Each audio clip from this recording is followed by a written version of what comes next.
할렐루야. 이 자리에 나오신 우리 모든 성도님들 삶에 다시 한번 하늘의 크신 능력과 또한 역사가 임할 수 있기를 간절히 축원합니다. 우리 호산나 찬양대가 믿음의 고향이라는 제목을 가지고 귀한 찬양을 올려줬는데 우리도 항상 주님 부르시는 그날까지 이 믿음의 고향인 하늘의 천국을 우리가 소망하며 우리가 그곳으로 나아갈 수 있기를 바라겠습니다. 인생에서 가장 큰 목적은 우리가 다른 길로 가지 않고 믿음의 길로 또한 천국의 길로 나아가는 것이 우리 인생의 가장 큰 목적이고 목표고 또한 소망이 되어야 되는 것입니다. 여기 함께한 모든 성도님들 또한 모든 가정들 흔들림 없이 또한 다른 길로 가지 않고 항상 믿음 안에서 주님께서 예비하신 영원한 천국 그 길을 우리가 헤쳐 나아갈 수 있기를 간절히 바라겠습니다. 우리 계속해서 감사의 제목을 가지고 말씀을 나누고자 합니다. 감사에 대해 생각을 하면서 또 갑자기 드는 마음은 우리가 한 주간을, 한 주일을 우리가 예배로 시작한다는 것이 얼마나 큰 은혜고 또한 능력이지 않나라는 생각을 합니다. 세상 사람들이 보기에는 이제 토요일, 주일을 이제 주말이라고 얘기를 하고 있죠.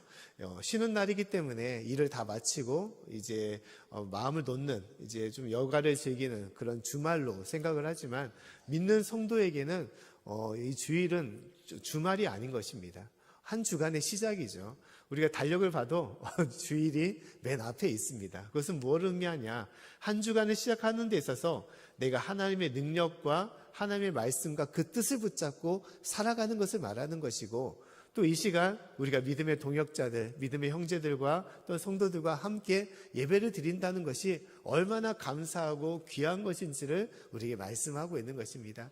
우리 사랑하는 성도 여러분, 우리가 이 시간 같이 한다는 것이 얼마나 힘이 되는지를 잊지 마시고 우리가 한 주간도 다시 한번 믿음 안에 힘을 내시고 승리하는 저와 여러분의 삶이 되기를 간절히 축원합니다. 자, 오늘 말씀은 이제 우리가 잘 아는 10명의 문둥병자에 관한 말씀을 하고 있습니다. 예수님께서 이제 예루살렘으로 가는 길에 한 마을을 들리게 되는데 그곳에서 누구를 만났냐? 문둥병자를 만났는데 그것도 한 사람도 아니고 10명이나 되는 문둥병자를 만났다라고 얘기를 하고 있습니다. 오늘 11절과 12절 말씀을 한번 같이 읽어볼까요? 자, 시작. 예수께서 예루살렘으로 가실 때 사마리아와 갈릴리 사이로 지나가시다가 한 촌에 들어가시니 문둥병자 10명이 예수를 만나 멀리 서서 아멘. 자, 문둥병자 10명이 예수님께 나왔다는 것입니다. 그런데 문제는 뭐냐? 문둥병이기 때문에 예수님께 가까이 가지 못했다는 거예요. 자, 우리나라도 마찬가지지만 지금은 한센병이라고 하는 이 병이 많지는 이제 많이 줄어들었죠. 그렇지만 이전에는 이 한센병, 이 문둥병은 어떤 병이냐? 일반 병보다도 가장 심한 하나님께 가장 큰 징벌이라고 생각되는 그런 병으로 생각했던 것입니다. 이것은 바로 사망이라고 할 수 있는 하나님 앞에서 완전히 버림받은 그런 증표로서 나타나는 것이 문둥병이라고 얘기를 했던 거예요. 그렇기 때문에 심지어 문둥병은 이 드러나는 증상이 너무 참혹합니다. 우리가 많은 사진이나 영상을 봐도 그런 것이기 때문에 또한 더불어서 문둥병을 어떤 병이라고 생각했냐? 전염병이라고 생각해서 율법에서는 특히 이 문둥병 환자들을 마을에서 쫓아내는 그런 일들을 했던 것이죠. 그래서 마을에서 격리하여 심지어 이제 그들이 행할 때도 항상 다른 사람들과 같이 살아갈 수 없게끔 만들었던 것입니다. 그리고 심지어 율법에서는 그들이 행할 때마다 다른 사람들이 오게 되면 가까이 하지 말라는 말로 나는 부정한 자다 라면서 외치면서 다른 사람에게 피하는 그런 일들을 행하게 되었던 것입니다. 심지어 많은 어려움과 정신적인 또한 큰 절망 가운데 있는 병이 바로 문둥병이었음을 얘기하고 있는 것이죠. 근데 10명의 문둥병자가 오늘 말씀 보면 예수님을 만났다라고 말하고 있어요. 근데 가까이 가지 못하니까 그들이 어떻게 했습니까? 멀리 서서 소리를 외쳐 예수님께 부르짖었다라고 말씀을 하고 있어요. 그 내용은 뭐냐? 우리를 불쌍히 여기주시옵소서. 우리를 긍휼히 여겨달라고 그렇게 소리를 질렀다는 것입니다.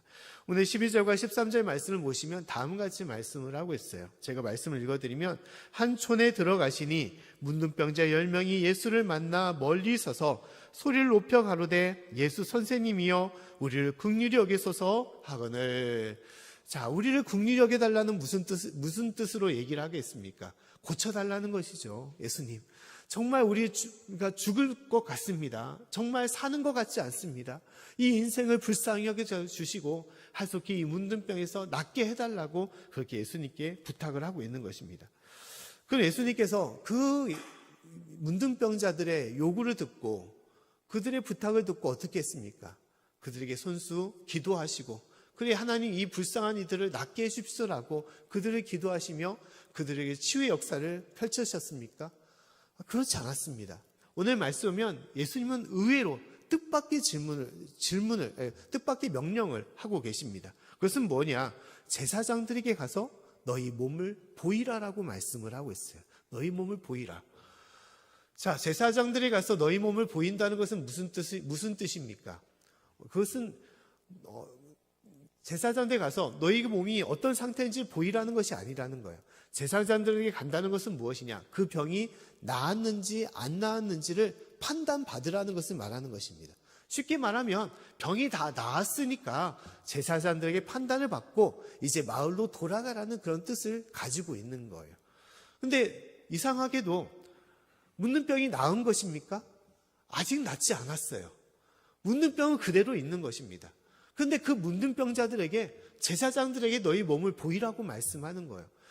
이건 말이 되지 않은 거죠. 예수님, 아니 병을 낫게 하고 나서 고쳐주고 나서 제사장들에게 가라고 말씀하셔야 되지 왜 고쳐주지도 않고 제사장에게 가라고 얘기하십니까? 우리가 어떻게 합니까? 라고 항변할 수도 있는 것이죠. 그런데 놀랍게도 이 문둥병자들은 어떻게 했습니까? 그 길로 제사장들에게 갔다는 거예요. 제사장들에게 갔습니다. 그 말씀에 순종하여 그래 예수님의 말씀이니 당연히 나을 거야. 반드시 치유될 거라. 그 믿음을 가지고 그들은 돌아갔다는 것입니다. 그런데 놀랍게도 어떤 일이 벌어졌냐? 그 병이 나았다라고 말씀을 하고 있어요. 오늘 14절 말씀 한번 읽어보겠습니다. 14절 말씀, 자 시작.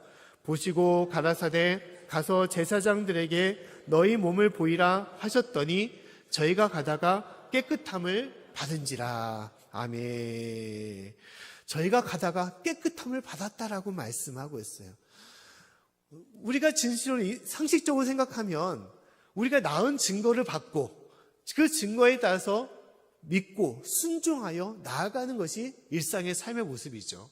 우리가 세상적으로 그렇지 않습니까? 어떤 일을 행할 때 그 일을 행할 때 가능성을 보고 일을 할 때가 많이 있잖아요. 불가능하다 생각하는 것을 도전하지 않습니다. 이것은 가능성이 없다는 것에 대해서 우리가 모험을 들지 않는 것이죠. 그러나 신앙은 결코 그렇지 않습니다. 신앙은 내 보이는 것, 가능성이 있든지 확실성이 있든지 그 일을 행하는 것이 아니라 가장 중요한 것은 뭐냐? 하나님의 말씀이기 때문에. 할렐루야. 하나님께서 우리에게 주신 하나님의 뜻이기 때문에 그 뜻이 내가 생각하기에는 불가능한 것이라고 여길지라도 어떻게냐? 믿고 순종하며 나아가는 것이 성도의 모습임을 말씀하고 있는 것입니다. 이것이 신앙에 있어서 가장 중요한 거예요. 세상 사람들은 어떤 증거를 보고 또 내 앞에 보이는 확실한 표징을 보고 그 일을 행하는 것이지만 믿음의 삶은 그것이 아닙니다. 믿음의 삶이라면 하나님의 말씀이라면 하나님의 뜻이라면 하나님이 주신 명령이라면 그것이 되든 안 되든 그것이 내가 가능하든 가능하지 않든 그것을 행하는 것이 우리의 모습임을 깨달아야 되는 것입니다. 오늘 10명의 문둥병자처럼 예수님께서 말씀하여 제사장들에 가서 몸을 보이라고 했기 때문에 그래 믿고 따를 때 그 가운데 기적의 역사가 임하게 되는 거예요. 자, 구약에도 비슷한 사건이 있었습니다. 문둥병자가 나왔던 사건이 있었는데 그것은 뭐냐? 엘리사 시대에 나아만 장군이 나왔던 그러한 하나님의 역사인 것입니다. 자, 아랍 군대의 장관이었던 이 나아만 장군이 그 대적이었던 이스라엘까지 남유다까지 와서 이스라엘까지 와서 엘리사라는 선지자를 찾아오게 되었습니다. 그 찾아온 이유는 자신의 문둥병을 낫게 해달라고 요청하기 위해서 오게 된 것이죠. 근데 엘리사 선지자는 뭐라고 얘기했습니까? 그를 기도하며 낫게 해준 것이 아니에요. 오직 더러운 물이었던 요단강 물에 몸을 7번 씻으라라고 얘기를 했습니다. 그러자 이 나아만 장군이 뭐라고 얘기했습니까? 다메섹에 있는 물들이, 강이 이 요단강보다 훨씬 깨끗한데 심지어 내가 담근다면 그 물에다 담그지 요단강 물에 내가 어떻게 담글 수 있느냐, 말도 안 된다라면서 거절했던 거예요. 근데 놀랍게도 그 옆에 믿음이 있는 부하가 이 나만 장군에게 뭐라고 말했냐? 장군이요, 이 선지자가 당신에게 어려운 것을 얘기했더라도 그 어려운 것을 하려고 했을 텐데 요단강 물에 몸을 잠그는 것이 얼마나 간단한 것입니까? 왜 그것조차 하지 않으시렵니까? 라고 얘기를 했던 거예요. 그 말을 듣고 이 나만 장군의 마음이 바뀌게 된 것이죠. 그래, 너무 간단한 것인데 더러운 물일지라도 한번 내가 해봐야겠다 라는 그러한 믿음의 싹을 가지고 그가 몸을 담그게 된 것이죠. 그 놀랍게도 그 믿음에 따라서, 순종에 따라서 나아만 장군의 문둥병이 낫는 기적의 역사가 그 가운데 이루어진 것입니다. 성경은 그것을 증거하고 있는 거예요. 어떠한 표징이나 모습을 보고 너희가 믿고 따르라고 말씀하는 것이 아니라 하나님은 살아계시고 하나님은 우리 가운데 역사하시고 지금도 우리를 인도하시기 때문에 오직 하나님만은 믿고 따를 때 그 가운데 기적의 역사가 임하는 것을 말씀하는 것입니다. 할렐루야. 그 가운데 홍해의 역사가 임했던 것이고 여리고성이 무너지는 것이고 하나님의 놀라운 기적의 역사가 주님의 은혜 가운데 이루어졌음을 말씀하는 것입니다. 사랑하는 성도분, 믿음의 삶은 그것이죠. 우리가 보이는 것을 보고 믿고 따르는 것이 아닙니다. 우리 앞에 어떤 나타난 증거를 보고 우리가 믿는 것이 아니에요. 믿고 순종하며 나아갈 때 하나님은 그 믿음이 더 깊어질 수 있는 더 큰 역사와 기적을 보여주는 것이고 또한 그 기적이 우리의 믿음의 또 바탕이 되어서 증거가 되어서 또한 주님의 사랑을 나타내며 또한 우리를 더욱더 세워주는 역사로 이끌어 주시는 것입니다. 사랑하는 성도 여러분, 오늘 10명의 문둥병자 가운데 임했던 그 순종의 마음들, 그 믿음을 믿음처럼 우리도 그 마음을 품고 주 앞에 나아가시고 또 그래서 하늘의 역사와 능력을 또한 이룰 수 있는 저와 여러분의 삶이 될 수 있기를 간절히 축원합니다. 또 오늘 말씀의 중요한 부분은 이 10명의 문둥병자가 치유함을 다 받고 그 가운데 오직 한 명의 사람만이 예수님께 돌아왔다라고 말씀을 하고 있다는 것이에요. 오늘 15절과 16절 말씀 한번 같이 읽어보겠습니다. 자, 시작. 그 중에 하나가 자기의 나은 것을 보고 큰 소리로 하나님께 영광을 돌리며 돌아와 예수의 발 아래 엎드리니 살해하니 저는 사마리아인이라. 아멘. 자, 말씀은 좀 특이하게 10명의 사람이 다 나았음으로 끝나는 것이 아니라 덧붙여 무엇을 말하냐? 그 중에 한 사람만이 예수님께 돌아왔다라고 말하고 있어요. 자, 이 사람이 예수님께 돌아온 이유는 무엇입니까? 오늘 말씀처럼 그가 감사하기 때문에, 나 같은 사람을 예수님께서 낫게 하시다니, 이 문둥병을 어떠한 사람도 고칠 수 없는 이 하늘의 큰 징벌을 예수님께서 낫게 하시다니, 그 나를 죽어가는 이 개 같은 사람을 사람 되게 하시다니 라면서 그는 진실로 기쁜 마음으로 예수님께 돌아왔다는 거예요. 자, 나머지 9명의 문둥병자들은 어떻게 했을까요? 우리가 상상을 해보면 어떤 사람들은 당장 제사장들에게 가서 내가 나았습니다. 이 한번 상처를 보십시오. 내 모든 몸이 다 성해졌어요. 하면서 그것을 다 드러내면서 그들이 먼저 원했던 가정으로 돌아가는 사람도 있었을 것입니다. 아니면 친한 친구를 찾아와 회포를 풀었던 사람도 있을 거예요. 아니면 본인이 계획했던 어떤 일들, 그 모든 것을 행하느라고 바쁜 마음에 서두른 사람도 있었을 것입니다. 그러나 오직 한 명의 사람은 무엇을 생각했냐? 감사를 표현하겠다라고 생각했던 거예요. 예수님께서 참으로 이름도 없이 별 볼일 없는 나 같은 사람을 기억하시고 이 은혜를 주셨는데 이 말할 수 없는 은혜를 내가 그냥 느끼고만 있어서는 안 되겠구나. 예수님께 나와 내 모든 마음을 바쳐 예수님께 감사를 표현하겠다라고 그가 돌아왔던 것입니다. 말씀을 보면 그 사마리아 사람은 어떻게 했습니까? 예수님께 엎드려 살해했다라고 말하고 있어요. 예수님 감사합니다. 너무너무 감사합니다. 그는 예수님께 엎드려 절하면서 살해했다. 자신이 가지고 있는 것을 모아서 예수님께 드렸음을 얘기하고 있는 거예요. 자, 문둥병자가 얼만큼 많은 재산을 가졌겠습니까? 직업도 없고 하루하루 그냥 근근히 살아가는 사람. 하지만 그는 자신이 갖고 있는 전 재산이라고 할 수 있는 모든 것을 예수님께 드렸음을 우리가 볼 수가 있는 것이죠. 이 모든 것은 무엇입니까? 그의 마음이라는 거예요. 마음. 예수님께 진실로 예수님께 모든 그 받은 사랑과 은혜에 대해서 감사의 마음을 표현할 수 있는 최상의 것을 예수님께 드렸음을 얘기하고 있는 것입니다. 사랑하는 성도분, 우리의 삶도 마찬가지라는 거예요. 하나님께서는 우리에게 주신 것들이 어느 정도 되는 것입니까? 참으로 이루 말할 수 없는 것을 우리에게 채워주시지 않습니까?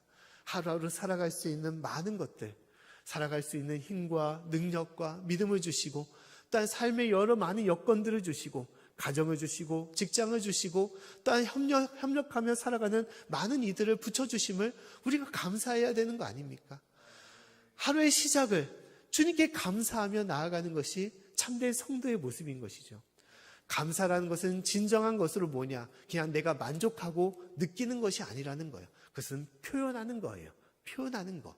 내 말로써, 또 내 행동으로써, 모습으로써, 또 내가 가진 것으로 하나님께 드리는 것. 이것이 진정한 감사의 모습인 것입니다. 보통 우리가 예전에는 어떻습니까? 보통 우리가 유교사회, 전통적인 삶을 살아갈 때 감사는 표현할 때 감사가 사라진다라고 말을 많이 할 때가 있어요. 감사는 그냥 마음에 품고 그냥 묵묵하게 담고 있을 때 그것이 감사지, 굳이 말로 표현하면 되느냐? 표현하면 그것은 허식적이다, 가식적인 감사가 된다라고 얘기할 때가 많이 있죠. 그러나 그것은 아니죠. 그것은 아닌 것입니다. 감사는 표현해야만이 진정한 감사가 되는 거예요. 그냥 내가 받은 아내에 대한 사랑, 내가 받은 남편에 대한 사랑, 부모와 자녀에 대한 사랑을 내가 받았으니 그래, 나는 행복해, 나는 기뻐. 그리고 나는 생각만 한다고 이게 감사가 되는 것입니까? 텔레파시로 그 사람의 마음을 알 수가 있는 거예요? 결국 그렇지 않은 것이죠. 매일매일 받은 그 사랑들, 그것에 대해서 표현해야 되는 것이죠. 표현해야 되는 것입니다. 고맙습니다, 감사합니다, 사랑합니다, 축복합니다. 끊임없이 말하면서 표현해야 되는 것이죠. 또 내가 할 수 있는 많은 모습을 통해서 도와주고 협력하며 품어주며 같이 힘써 나갈 때 감사의 모습이 진정으로 드러날 수가 있는 것이죠. 또 심지어 내가 많은 것은 가지지 못할지라도 가진 작은 것이라도 우리가 드릴 수 있는 것, 나눌 수 있는 것, 선물할 수 있는 것이 감사의 참된 모습인 것입니다. 사랑하는 성도 여러분, 매일매일 내가 받은 그 사랑, 그 은혜를 나만 담지 말고 그것을 드러낼 수 있는 저와 여러분의 삶이 될 수 있기를 간절히 축원합니다. 특히 우리가 하나님께 감사를 표현할 필요가 있는 것이죠. 하나님께 드릴 필요가 있는 것입니다. 나에게 주신 그 귀한 사랑과 은혜를 주님께 드려야 되는 것이죠. 예전에 한 이런 간증을 제가 들은 적이 있습니다. 한 목사님의 간증인데, 윤덕수라는 그런 목사님이십니다. 근데 이 목사님께서 어떤 일을 당하게 되었냐면, 한순간에 사역을 하다가 중풍의 그런 병이 걸리신 거예요. 그래서 반신이 마비가 된 것입니다. 손과 발을 제대로 가누지 못하고, 또 이제 말도 어눌하게 하게 되는 그런 상황에 빠지게 된 것입니다. 하나님의 말씀을 전해야 되는 사역자가 제대로 말을 하지 못하는 거, 또 제대로 몸을 감당하지 못하는 거, 얼마나 비참하고 절망스럽겠습니까? 그래서 하나님께 기도하면서, 하나님, 저를 어떻게 이렇게 시험에 들게 하십니까? 차라리 이럴 바에는 저를 거두어 주십시오. 죽는 게 낫겠습니다라고 절망하면서 눈물 흘리면서 기도를 하셨다는 거예요. 근데 하나님께서 기도 중에 그런 음성을 들려주신다는 거예요. 어떤 음성이었냐? 다음같이 말했다는 것입니다. 야, 이놈아, 네가 명색이 몽사인데 너는 어떻게 반쪽 없어진 것에 대해서 불평할 줄만 알지 남은 반쪽에 대해서 감사할 줄 모르냐라고 그렇게 호통을 치더라는 것입니다. 자, 이 목사님께 상변하기에, 하나님, 제가 불평할 만하니까 불평하는 거 아닙니까? 이 반쪽으로 어떻게 해서 주님의 일을 감당합니까? 이 제 형편을 아시지 않습니까? 라고 그렇게 호소를 했다는 거예요. 그래서 하나님께서 말하기를, 너는 없어진 반쪽을 생각하지만 남은 반쪽을 생각해야 되지 않느냐. 반쪽으로 네가 할 수 있는 것이 얼마나 많은지를 기억해봐라 라고 얘기하셨다는 거예요. 그리고 한번 말씀하기를, 네가 반쪽으로 못하는 것이 뭐가 있냐. 반쪽이라도 볼 것이 없느냐? 반쪽이라도 냄새를 못 받니? 또한 네가 반쪽이라서 먹을 것을 못 먹니? 또한 네가 반쪽이라도 말하지 못하니?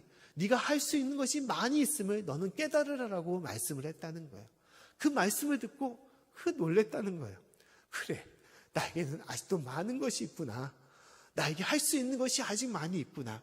부족함이 있을지라도 하나님께서는 그 길을 인도하여 주시고, 또한 부족한 것을 채워주시고, 또한 더불어서 나를 위하여 기도하는 아내, 또 나를 위해서 걱정해주는 내 자녀들, 또 나와 함께 동역해주는 우리 장로님들과 우리 권사님들, 또한 사랑하는 믿음의 우리 교회 식구들이 있음을 그는 진실로 기뻐하며 감사하면서 진실로 하나님께 찬양하며 주님께 나아갔다는 것입니다. 그리고 진실로 몸은 반쪽밖에 없지만, 반쪽밖에 사용할 수 없지만 진정한 감사를 체험받은 그런 감사 목사가 되었음을 그가 증언을 하고 있었다는 거예요. 우리 삶도 마찬가지죠. 우리가 계속해서 말씀하지만 진실로 박넝쿨과 같이 조그만한 잎사귀 하나로서 하나님의 은혜를 우리는 가릴 수가 없는 것입니다. 그러나 우리는 불평과 불만으로서 살아갈 때 어느 순간에 감사는 사라지고 진실로 하나님에 대한 원망과 불평으로 우리가 살아갈 때가 많이 있습니다. 사랑하는 성도 여러분, 받은 그 사랑을 잊지 마시고 그 받은 사랑으로서 내 마음과 정성과 힘과 뜻을 다하여 주님께 감사를 드릴 수 있는 저와 여러분의 삶이 되기를 간절히 축원합니다. 특히 믿는 성도가 하나님께 감사를 드릴 수 있는 모습은 무엇이냐? 우리의 시간을 하나님께 드려야 되는 것이고, 또 주님께 받은 그 재물을 또 하나님께 드리는 것이고, 또 주님께서 우리에게 주신 달란트, 재능을 또 하나님께 드리는 것이 바로 감사의 모습임을 우리가 깨달아야 되는 것입니다. 감사한데, 하나님께 감사한데 내가 시간을 드리는 것에 대해서 인색하거나 그것에 아까워한다면 그것은 감사가 있는 것입니까? 감사가 없는 거예요. 우리가 지금 이 시간에 예배를 드리고 있지만 이 예배 드리는 시간조차도 우리가 아까워한다면 그 사람은 감사가 있는 것이냐? 감사가 없는 것입니다. 받은 은혜가 많음에도 불구하고 감사를 잊고 살아가는 거예요. 기도하는 시간이 아깝고, 또한 주님께 드리는 물질이 아깝고, 주님께 드리는 봉사가 아깝고, 전도하는 것들이 내가 아깝다 생각한다면 하나님의 은혜를 잊고 사는, 감사를 잊고 사는 성도의 모습이 되는 것입니다.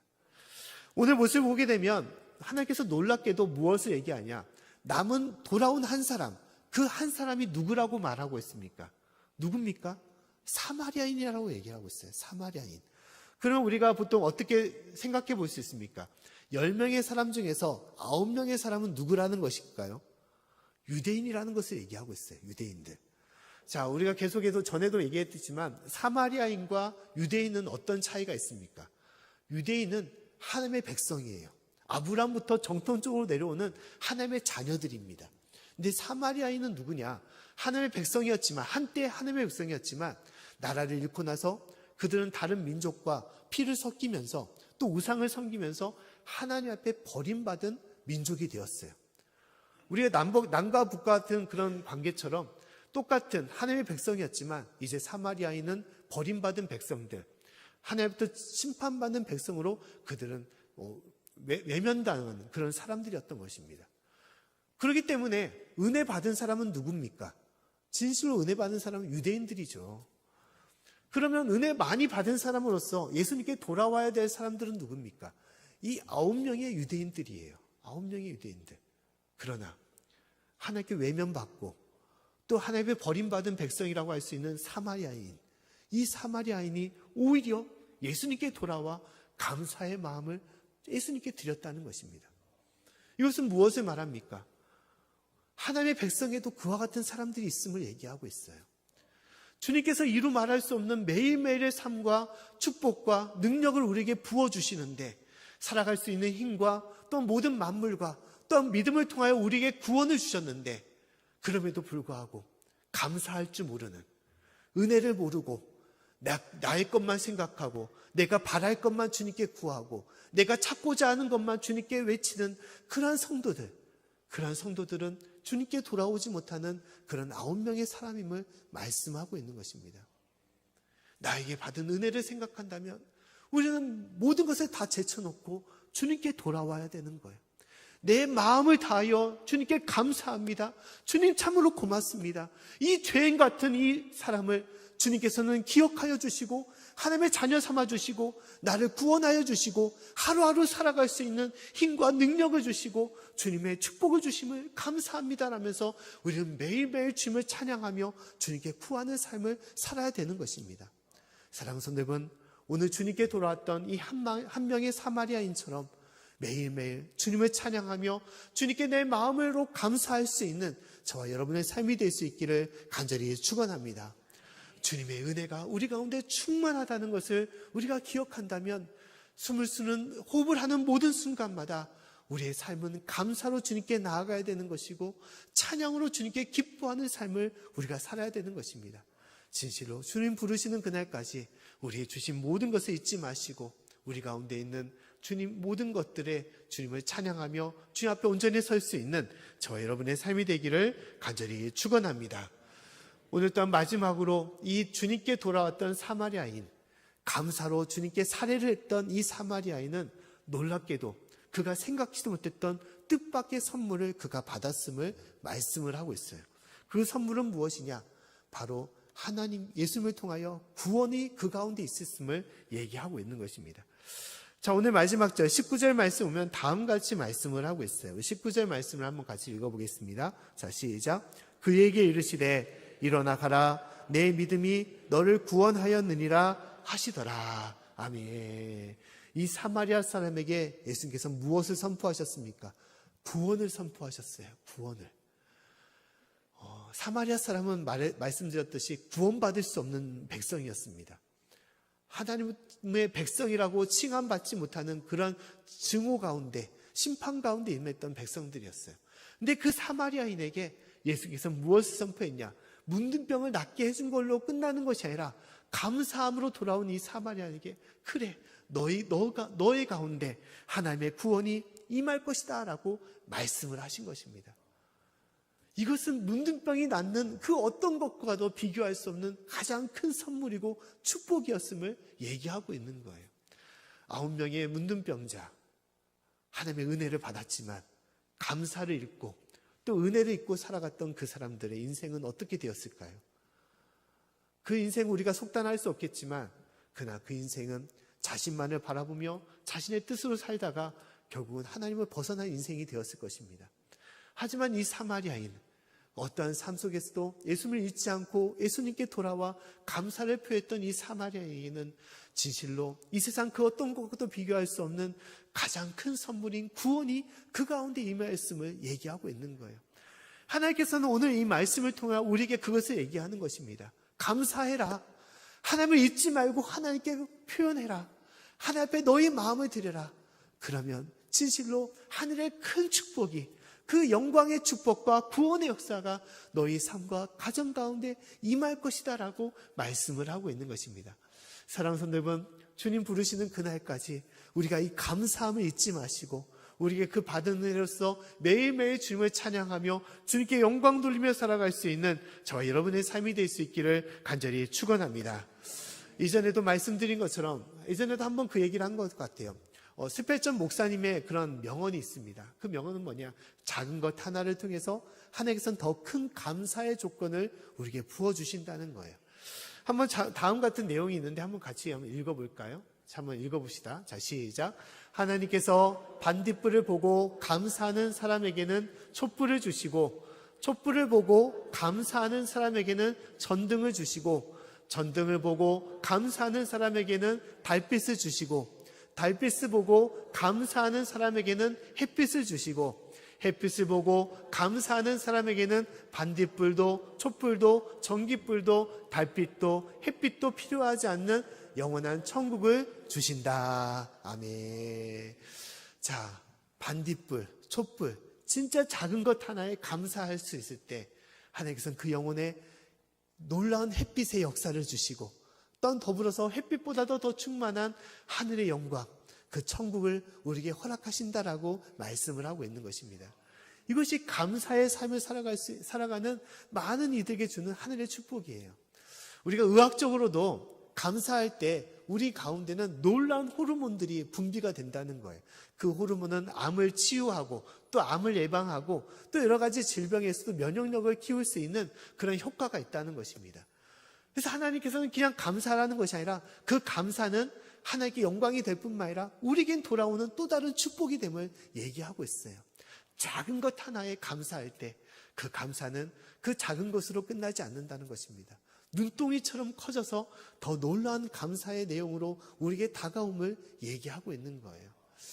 저도 이제 생활하면서 항상 그런 것에 대해서 감사를 합니다. 저도 이제 세 자녀가 있는데 자녀를 양육하면서 항상 무엇을 바라냐?